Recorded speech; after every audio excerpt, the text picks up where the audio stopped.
Okay. And we're back. We're back. We're We're back. It's very low today, actually. So it is very low. Yeah, but can you It's see it? getting like progressively lower every week. Yeah, no, it's yeah, fine. you can see the top of it. Oh, okay. Well, it's fine. Well, people will survive. Don't move the rug. He's going to knock over the microphone. So sorry. It's Hopefully you can hear me. Close. People have been talking about getting new microphones, and we will at some point, I'm sure. Yeah. But once we can monetize this on YouTube, we we'll do it. But we need 1,000 subscribers for that. So like and subscribe. Get like and subscribing, guys. On YouTube. Because that's where we're at now. I don't even think we've got enough subscribers to get a unique URL yet. No, I don't think so. No, but it's creeping up. It is creeping up. But yeah, Monday meeting. Welcome to this week's Monday meeting. Mm-hmm. What are we talking about this week? What are we talking about? We're trying to be more formatted. We're trying to make it a bit more formatted, but I feel like it's still less important. is more, as Tom said. Thanks, Tom O'Kelly, for the feedback. Yeah, we've had some good feedback over the past week or so from people that are trying to support this and also have watched similar stuff before, so know a bit more about how we should be doing it, because we are just doing it because it's fun and important from a transparency perspective, but we want to make sure it's beneficial. So what did you get up to the weekend? The classic first worked mostly. You did and I'm work, not an advocate for working on the weekend. No. I'm usually very anti-work, but as we'll get into later, I just wanted to. I had stuff in my brain, and I wanted to get it out and start writing a few things and drawing some crazy diagrams in my book, as you can see there. It's intense. You might be able to see. Yeah. Secret stuff. But yeah, so I went to Boston Tea Party because I fancied a fry up last week. I told you I did. You did. I never had one. It was payday on Friday, so I was like, you know what, treat yourself. So I went and I got fry up and just sat there for a couple of hours, did some work, just like every other hipster in BTP. And then got 2 pots of tea because they gave me more than one, which was nice. Don't know why, but. And then did loads of work, and that's mostly what I did. Because the rain, it was terrible weather. I did go for a run. I'd been on for ages. Went for a run, trying to find a 2 to 3k run that I could do potentially before work, because that would be about 15 minutes. Not much time. No. Went on a route that I thought was 3k, ended up being like 4.5. Okay. Wasn't prepped. Almost died. So did you make it all the way around without stopping? No. If you take the without stopping bit, yeah. Yes, you made it. Stopped many a times. Okay. It was a bit tough. What did you do? So I yesterday took myself on a date. And took yourself on a date? Yeah, I took myself on a date. I took myself on a date. Well, I'm a big advocate for not doing stuff because you don't have someone to do it with. And I've really wanted to see this film, Parasite, for like weeks, months. Let's be realistic here. Since I heard about it winning the Palme d'Or at the Cannes Festival last May, I've wanted to see it. And so I took myself on a date yesterday evening. Nice. And went to the cinema by myself, and I felt very grown up. What was it like? Was it good? Yeah, so I'm quite good at doing stuff by myself. I still felt a bit self-conscious until I realised that literally no one gives a shit. Really. And also, at the cinema is also one of those ones where you go and you don't communicate with the people with you anyway. It's a very solo experience. So I was just kind of like, if I can't go to cinema by myself, what can I do by myself? So I really enjoyed it. The film was amazing. If you haven't seen the film, I know you haven't seen the film. 100% recommend. Nice. It's on. Oh, it was so good. It's obviously foreign in the subtitles. Yeah. It's free to the subtitles. Yeah. I'm quite used to watching stuff with subtitles, but I think it's a very kind of like. Why? Are you on these because there's this whole generation now of Netflix people that watch things just with subtitles? I do. I put subtitles on anyway. I also watch a lot of foreign language stuff, so I watch stuff with subtitles regardless. So I think I'm just used to it. But some people do it just with subtitles. I do watch everything. I always have subtitles. Why?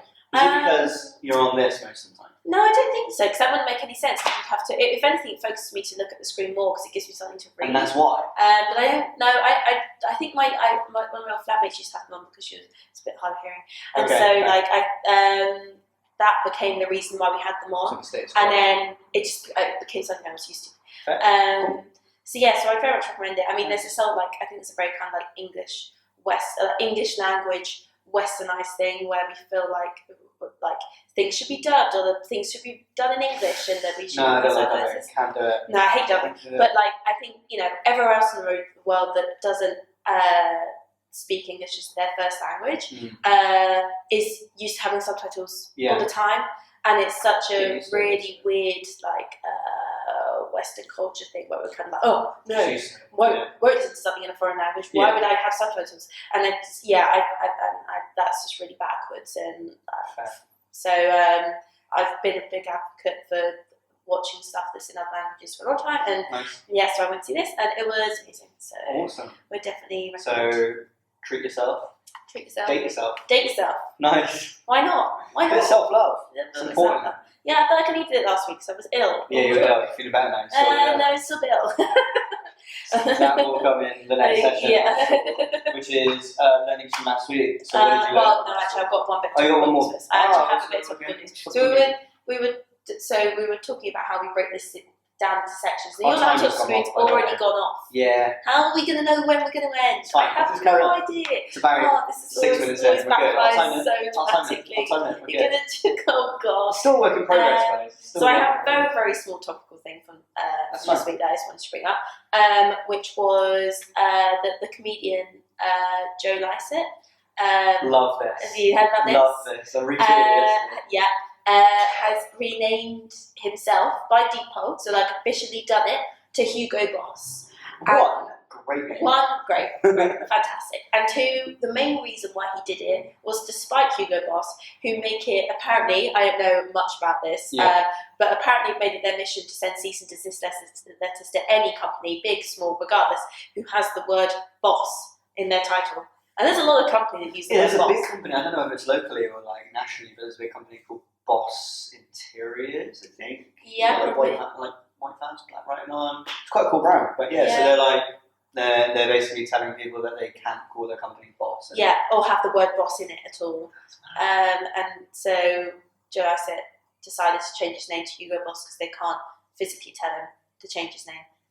I saw someone in the tweet thread that said, "I can't wait for Hugo Boss to change their name to the Joe Lycett Appreciation Society."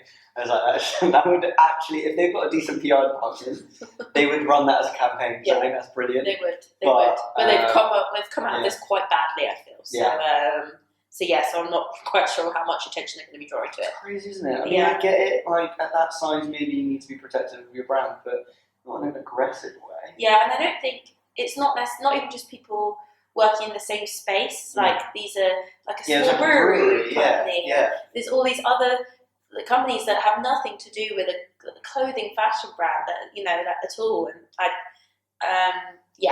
just think it was a funny way of kind of like drawing attention to something that I didn't even realise was happening. So thank God we don't have the word boss in our. I've seen him live. He's so funny. Is he really funny? Yeah, he's so good. If anyone gets a chance to go and see him, obviously everybody has different tastes, but if you get a chance to go and see him, highly recommend. He's great. But yeah, so that was my one topical thing. It's good. There's a good level of topical news because there's lots going on in the world right now, lots of crazy stuff happening. Yeah. And this is an interesting one, and out of the norm. Yes, exactly. A bit unorthodox, which is what I'd quite like to bring into these different meetings. A bit rebellious. different. Yeah, talking about different stuff. Different stuff. Exactly. Keeping it kind of lighthearted. Although against lightheartedness, your lesson from last week was what? I had two, but the main lesson from last week is that when you're ill, even if you're just a little bit ill, take the day off. Because you were ill all last week. I have been ill all last week. I was ill all over this weekend, and I've still got a bit of a cold now. Yeah. For those of you that have seen me, like actually physically, like seen me in person in the past week, there was a period of 3 days, Tuesday through Thursday, where I physically couldn't talk. And we genuinely considered recreating this podcast as an ASMR podcast instead, where I just kind of whisper into the microphone. Which I still think there's something there. I think that there's an ASMR pitching podcast waiting to happen. A bit creepy, but I kind of would enjoy it. And based off how I was speaking last week, it was going to have to be necessary because I never thought my voice was coming back. So I feel like there's a thing that we could do in the office going forward is that because we have like different ideas all day, every single day, and I feel like any time someone comes up with a random idea like that, you should probably just shout something at them, like ship it. And you either have to do it or never talk about it ever again. It's one or the other. And so I felt like that should be a thing. It's just like a forfeit situation. Yeah. It's like a swear box where, you just... You either commit to it or you... so ASMR, you start podcast is... Well, I don't have the time to do it. Well, so there you go. So never talk about it again. Thank you. Damn it. He loved it. He loved the fact I did that love I the couldn't idea. speak for a Yeah, week. it was fantastic. But, I was so quiet in the office. But yes, so important thing about taking some time for yourself when you need it. I didn't feel properly ill, which is why I didn't take the day off. But now it's just frustrating that I haven't got completely better, and I wish I'd just kind of been like, you know what, just stay at home for the day. And so that would be my thing that I learned last week. What about you? Well, we had the startup kitchen. Yeah, the startup kitchen. That's the name they should have gone with. Kitchen. It's quite hard to say. I love it. It was good. The practice last week, which is what I spent most of the week doing, basically, it wasn't even in between other stuff. Other stuff was in between that, I think. So I think a couple of lessons from that. Like, one was that nothing's ever that as urgent as it otherwise seems. Because if I didn't have that on, I would have been like not worrying, but just super focused on emails and projects and stuff. And actually, even though I was focused on practicing the pitch, nothing else went by the wayside. It was just doable anyway. Like, I ended the week with 2 emails in my inbox or something. So it kind of still fine. forces you to be a bit more organised. Yeah, and I think that learning comes in the same with you, which is like take the time off because you're ill. Then the 4 days that you have back in the office, or 3 days you have back in the office, you're just more productive because you're not dragging things out because you're not codified and therefore slower thinking and physically. So but did the pitch, and I think you were there, so you can tell me otherwise. But I think it went really well. We were lucky enough to see one of our other members there pitching too, and that was like really quite technical, which was cool. But it made me realise there's different pitches for different rooms, and ours, I think we kind of got it just right. So for the room we're in, we ended up being like quite generous, right? And everybody seemed to be of different ilks and different backgrounds. But having got to the end and have someone turn around and go, "I literally want this, like I've wanted this to exist," and it's very validating. It's really validating. So some valid questions and points made afterwards. Like, we didn't have enough of the business model in there and didn't have enough of our roadmap, but for good reason we had 3 minutes. 3 minutes, so so much to fit in. And how did you find the process of learning the pitch? Because obviously the last thing we discussed last week was around, you were quite stressed around being able to like sit down and actually learn it. Do you want to maybe touch on what actual process you decided to do in order to learn it? Yeah, so I locked myself in a room and kind of so I wrote the narrative of the slides down and kind of literally the words, so almost like a script. And that would have been naturally probably a bit long anyway, and so cut that down, like read it out to myself and cut that down, and it was like 3.5 minutes, so it wasn't far off, and I guess I've probably done this once or twice before, so kind of the length, it was like a page and a bit.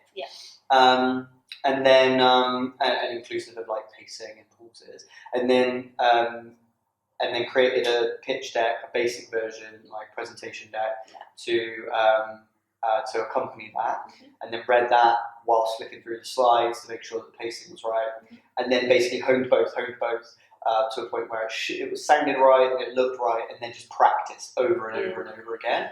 And I know we spoke about it before, it was just like, I don't feel like practice I either need to practice to a point where I know it, or wing it, because somewhere in between makes me trip up on my words. And so I think my final lesson from it was, and you were super helpful, and Liv was helpful, like both sat down and listened to it. You listened to it more times than you probably care to. I actually know it too now. And I can say it in my sleep now, which is really good, but like, I think one of the important things is to know how you learn. And then if somebody else has other ways of learning, that's cool, but actually just to commit to the best way that you can learn. However, there were things that, like you suggested, that were super helpful and really made the pitch what it was. So it's finding that balance between like knowing how you work and committing to it, but also being appreciative of the fact there's probably other ways to do things, and maybe those might help too. So I think it was the balance of like locking yourself away together, but also allowing me and Liv into the room to kind of give you some feedback as you go as well, which I think actually ended up in creating a really good, like, solid pitch. So I think we struck a good balance in the end. quite like it. And yeah, no, I thought it was good, and I thought it went really well on Wednesday evening as well. So yeah, well done. It was good. That's probably my main learning from last week. Although there was another learning from last week, which was around. So I've been having conversations with investors, obviously, and ending up chatting to. This probably comes into the learning at the same time. Chatting to like bigger investors that we otherwise would have expected to. So like funds with like famous names or huge amounts of money under management, which is like the amount of money they have to invest in companies, and they've invested in like huge businesses. Like the portfolio of one of them was included Skyscanner and Facebook and Away and the luggage company and TripAdvisor, companies like that. It's like, wow, these are household names, and they're chatting to us.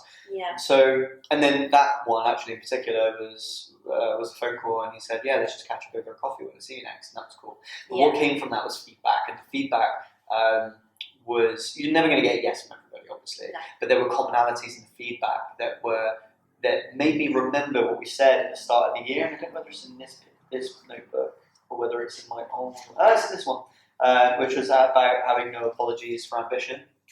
And like there have been a couple of ideas that we've kind of like alluded to in the pitch deck and the presentation, and been speaking about as part of the whole thing that I think could be the thing, the differentiators of what we're doing. And so I think the learnings from last week were that we can commit more to those, and we've discussed it this morning. We'll talk about it more later on,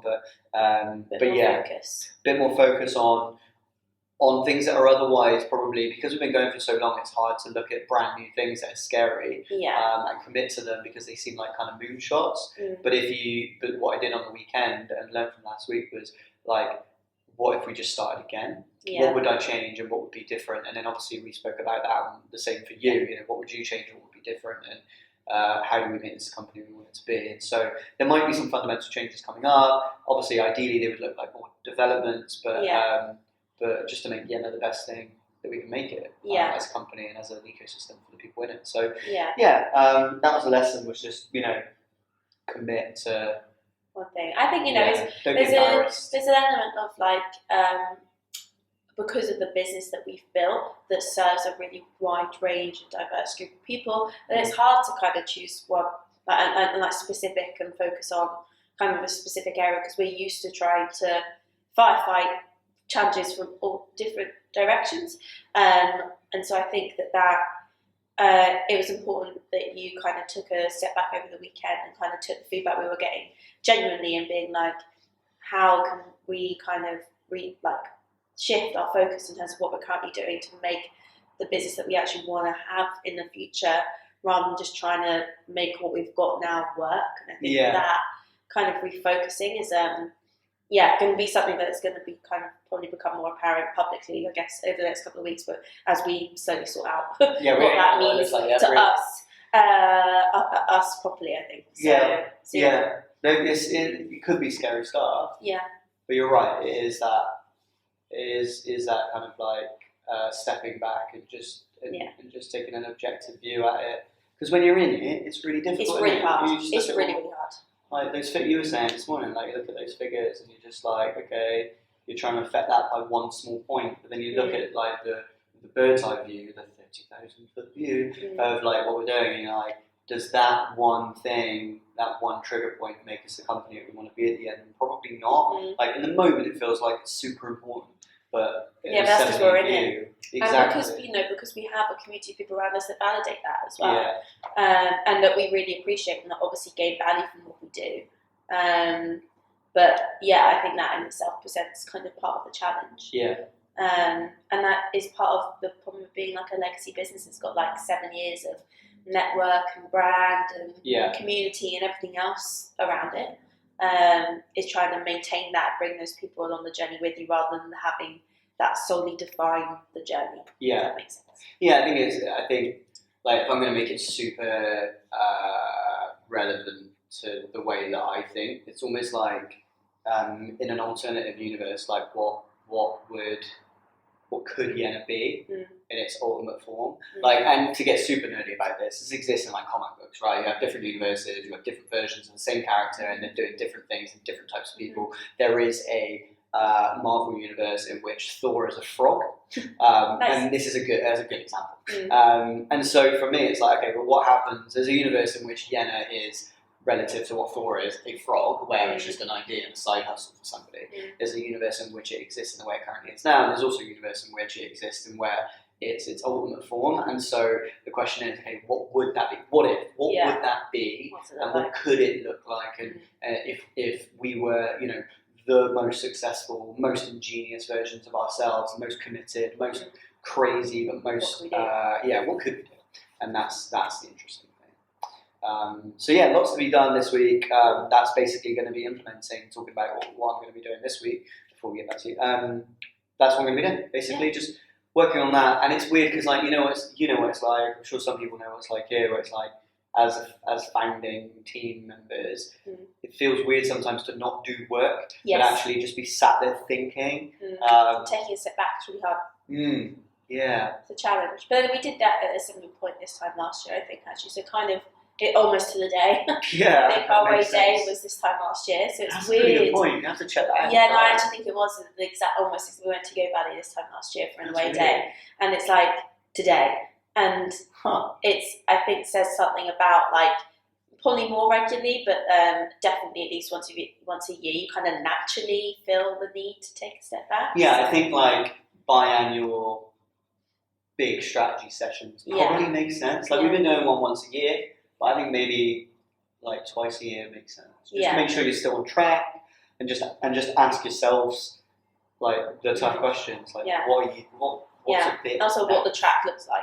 I think that's the big thing. Yeah. Not just being on track, it's like, what is the track? Yeah, that's true. So you're dealing with some quite, like, high level stuff. Still got emails. I still kind of, like, play a role in that as well. Yeah, for sure. But what have you got? But my stuff. So something that I was working on last week was something that Ashley tweeted about, which was about Zaps and, like, me leading the no code revolution, which I stick to.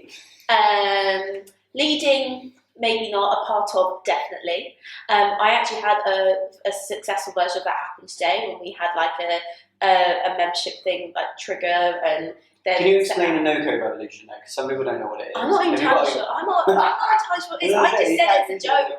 I'm just right, funny. So no-code is like... There's no substance, it's just style. Just so everybody knows what it is. It is what it says on the tin, right? It's like you're not using any code to develop digital solutions. Yeah, digital solutions. Off-the-shelf stuff, plugging it all together, scrappy, but it works, and solves a problem that can come up with So, as a couple of examples, we have, like, our event emails are set up so that when someone signs up for an event, they automatically go into, like, an automation within our email marketing software.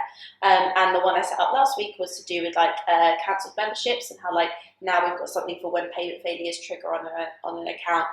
Emails get sent out specifically to the person that's had that payment failure. And it was one of those, like, small things. And I was like, oh, it works. And I'm using the APIs and fiddling around with all that sort of stuff. And it's quite complicated, I guess, in some ways. But once you get the hang of it, it's quite straightforward. So you're a dev? No, I'm a no-code dev. It's very simple. There's an irony in this, though, because, like, APIs and of themselves are code. Yeah. And so, like, when you use APIs in no-code, kind of using code. And then also, all the no-code tools are built in code. Yeah. So I'm just like... Oh, yeah, there's a lot of code there. But I don't know what the code is. I think that's the difference. That does make sense. There's tools that allow you to not actually dig into the code side of things. It creates that for you. So you're doing more of that this week? I'm doing a bit more of that this week. And then also that's kind of, like, sparked some, like, email redesigning that's happening off the back of that, and I'm trying to... We haven't touched our emails that go out in, honestly, I don't think years. They've looked the same for a very long time. And I realised the other day that I don't think they're very good. So I'm going into them and really looking at how, especially how some of the event ones and that sort of thing look. Doing some redesigns off the back of some, like, newsletters that we really like. You mentioned the Envision one. I like the Much Better Adventures one. And just kind of looking at ones that we like and then picking bits from that from a design perspective to help us kind of shape our own a bit. So I'm working a lot more kind of, like, in the day-to-day stuff this week in comparison to the kind of bigger picture stuff that you're working on. But those things are always working in tandem. Roast me on all of the stuff. I feel like this morning Ash is kind of, like, fried my brain a bit, and for a Monday morning it was quite a lot. So had to get out of there. no, it's fine. It's Couldn't fine. just It's spoil good. around it here. Yeah, no. Oh my god, yeah, no. That's never a good idea. I think he's written an entire white paper, which I am terrified about. He was like, yeah, no, I have 6 pages of notes. I was It like, might oh not my be 6, god. but it is a chunk. None of it makes sense, really. Yeah, so that is going to be our focus. Our main thing this week is going to be trying to balance those sets of priorities between two of us. Yeah, That's which why is, we you know, change. like it seems every week that we do like, oh, our main thing this week, and then say like 14 different things. But reality is that's a start-up, isn't it? Yeah. Where it's just like there We're is all no over main thing. Yeah, we're also in London on Thursday. We're in London. You're in That'll be London on fun. Thursday. Go. And literally going to be in London like once a week, every week for the next 4 weeks. Yeah. And you're going to stay over. I think I'm going to stay over. There's some stuff. I'm not sure. The Monday meeting might not have to be Monday meeting this week. Next week it might have to be Tuesday meeting. Or maybe Wednesday meeting. Depending. No, it's a midweek meeting. The midweek As long as meeting. there's alliteration, it's all okay. So, yeah, midweek meeting, Monday meeting. 6 weeks in and we're no longer on brand. You already did a Damn Tuesday. We did. It might be on Monday. I need to plan some diary time. There's a lot of events on, some of which are required to go to and people to see and that sort of thing. So, so that's kind of the focus this week, I think. Fair. Okay. Well, I mean, we'll probably wrap up there. I was going to say before we do, one of the pieces of feedback we've got from previous sessions of these is that we talk really fast, but we're in startups. Oh god, yeah. And so everybody does. Just clocked that, and now I'm thinking about it. Talk and at I know 1,000 miles an I spoke. hour. It's because I get conscious of time, Yeah. and then I can see it. I know, and that's the problem. And So everybody's- we're trying to like talk really fast, fit everything in, so there's like Yeah. all this stuff. Oh my god. Yeah. So yeah, we'll try and slow it down. Yeah. But when your natural disposition is to talk really fast, it's hard to. Like we're not. Yeah. We're not feeling Holly. Isn't this morning? Yeah, well, it could be. That's what I'm saying. It could be. ITV if you're watching. Yeah. Hit us up. Actually, please not ITV. No ITV, like channel MTV. No. I just want a sponsored YouTube channel. That's the goal. Fair. Squarespace. Hit us Yeah. up. Oh my god. Yeah. Or Skillshare. There's loads. You're all out there. I know you exist. Duolingo. Yeah. On that note. On that note. Waiting for sponsorship money to come in, and this London call that seems to be calling me right now. No idea where it is. We'll wrap up, but thanks for joining us again Thank for you. the Monday meeting. We'll be back next Monday, maybe Tuesday, maybe Wednesday. And we'll see you then. Yeah. Bye. Thanks, guys.